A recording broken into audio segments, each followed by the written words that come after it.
If you have apple, pear, lemon, and ginger, you can make this drink, which known as anxiety relief tea. First, cut the fruit into pieces.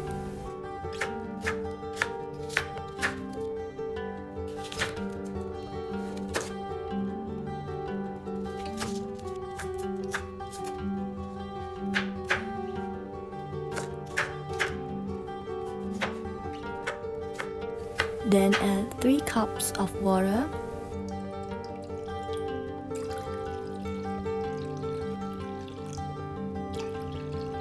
Put all the fruit into the boiling water.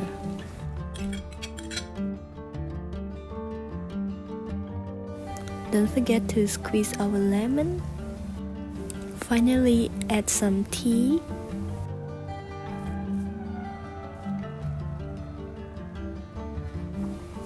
Our fruit tea is ready to serve. Thanks everyone for watching my video. Don't forget to subscribe. Bye bye.